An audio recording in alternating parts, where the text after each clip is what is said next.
পটুয়াখালীর প্রধান দুই খেলার মাঠই বেহাল, স্তব্ধ হয়ে পড়েছে জেলার ক্রীড়াঙ্গন।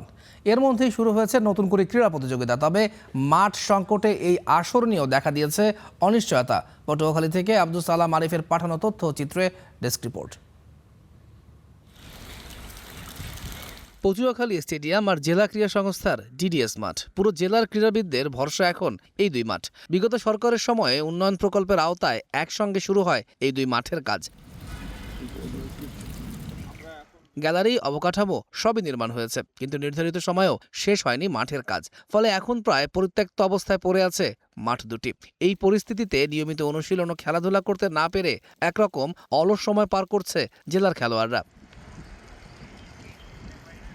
শুরু হয়েছে নতুন কুড়ি প্রতিযোগিতা, কিন্তু মাঠ অনুপযোগী থাকায় আয়োজন নিয়েও তৈরি হয়েছে জটিলতা।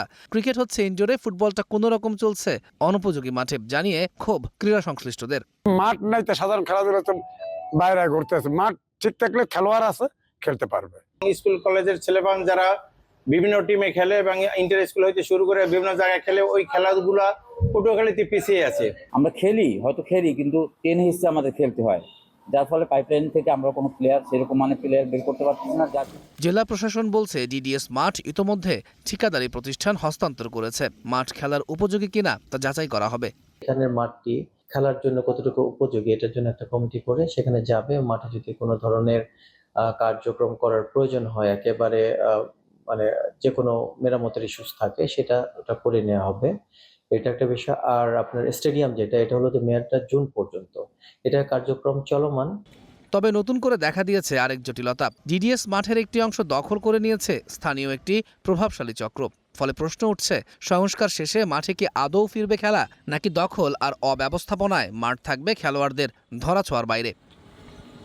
তৌহিদুল ইসলাম, স্টার নিউজ।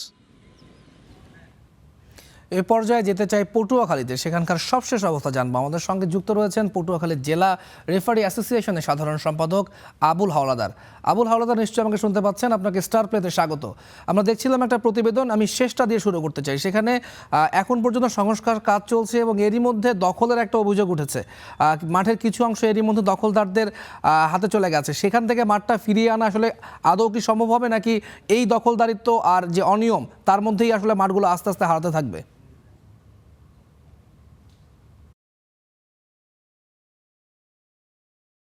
আমাদের এখানে খেলোয়াড় আছে কিন্তু মাঠ নাই। মাঠ যে দুইটা আমাদেরকে দিয়েছে এবং সেই মাঠে একদার দখল করে বসে আছে এক গ্রুপ। এটি দখলমুক্ত একমাত্র জেলা প্রশাসক ছাড়া, আইন শৃঙ্খলা বাহিনী ছাড়া এটা দখল করতে পারবে না। আমরা দখল করতে পারবো না। আমরা খেলতে যাই, মাঠ আছে, মাঠ হস্তান্তর করছে কিন্তু খেলতে পারতেছি না। এটি হলো আমাদের সমস্যা। দুইটা মাঠ, আর একটা আছে ডিসি স্কোয়ার মাঠ, ছোট মাঠ, সেটা হলো 70 গজ এবং 80 গজ। 80 গজের কম হবে। সেই মাঠে ফুটবল, বাস্কেট, ভলি ওই একই মাঠে হয়। কিন্তু এখন বর্তমানে নতুন করে আসছে, এটা পটুয়াখালী স্টেডিয়ামে দিয়েছে। সে জায়গায় ক্রিকেট, ফুটবল, বিভিন্ন খেলা দিয়েছে। কিন্তু যেহেতু বন্যার কারণে, আমাদের দক্ষিণাঞ্চল বন্যার কারণে এই খেলাধুলা কোথায় যাবে? একধারে মাঠ দখল কারীরা বসে আছে, আর একধারে আমরা খেলতে পারতেছি না। আমাদের খেলোয়াড় আছে, খেলতে পারতেছি না, মাঠও পাইতেছি না এই বৃষ্টি কাদার দিনে। জনাব আবুল হাওলাদার, আমরা যেটা দেখছিলাম যে আপনি সেখানে একজন রেফারি অ্যাসোসিয়েশনের সভাপতি হিসেবে দায়িত্ব পালন করছেন। সবশেষ জেলা ফুটবল লিগ কবে হয়েছে? এই জেলা ফুটবল লিগ ফেরাতে আপনাদের যে জেলা ফুটবল অ্যাসোসিয়েশন রয়েছে, যেটাকে আমরা ডিএফএ বলি, তাদের পক্ষ থেকে কোনো পদক্ষেপ নেওয়া হয়েছে কিনা?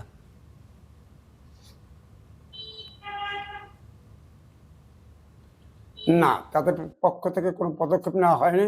যারা ডিএফ এর মাধ্যমে আজকের 8-9 বছর কোনো টেবিলেই খেলা হয়েছে, কিন্তু ডিএফ কোনো কার্যকর করে নাই, যার কারণে এই অবস্থা।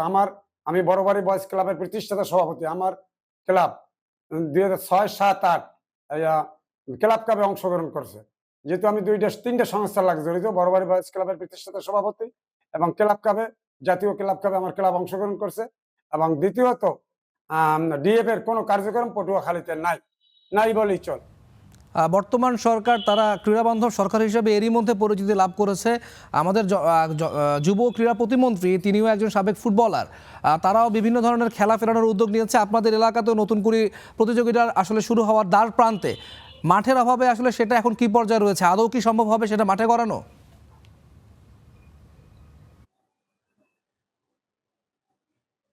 না, মাঠে এখন কর্দমুক্ত অবস্থায় আছে, যেহেতু গতকালকের বৃষ্টি বাদল অনেক কিছু হয়ে গেছে, বন্যা হয়ে গেছে, এবং মাঠে এখন খেলা অনুপযোগী আছে। কিন্তু রৌদ্র না আসলে মাঠে খেলার উপযোগী হবে না।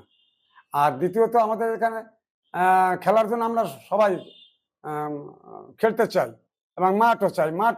মাঠের জায়গা আছে, কিন্তু আমাদের খেলার মতো পরিবেশ মাঠ এখন পর্যন্ত হয় নাই। যেহেতু মাঠ দখল, একধারে পিডিএস মাঠ যেটা ফুটবলের মাঠ, ডিএফ এর মাঠ, সে মাঠ দখল করে বসে আছে। আর একদিকে স্টেডিয়াম, স্টেডিয়ামে যদি ক্রিকেট হয়, ফুটবল হয়, তাই স্টেডিয়ামে আপনার ক্রিকেট খেলার কোনো উপযোগী না। ফুটবল খেলতে পারবে, যেহেতু অনূর্ধ্ব 14 বছর এবং বাচ্চাদের নতুন করে খেলা, সেটা ফুটবল খেলতে পারবে, কিন্তু ক্রিকেটের খেলার উপযোগী হয় নাই। আবুল হাওলাদার, আপনাকে অসংখ্য ধন্যবাদ। এবং আপনার মতো আমরাও চাই জেলা পর্যায়ে যে মাঠগুলো রয়েছে সেগুলোর সংস্কার হোক, সেখানে খেলা ফিরুক, এবং আপনাদের মাধ্যমে আপনাদের হাত ধরে সেই জেলার ক্রীড়াঙ্গনগুলো আবার চালুক। আপনাকে অসংখ্য ধন্যবাদ স্টার পেতে যুক্ত হওয়ার জন্য।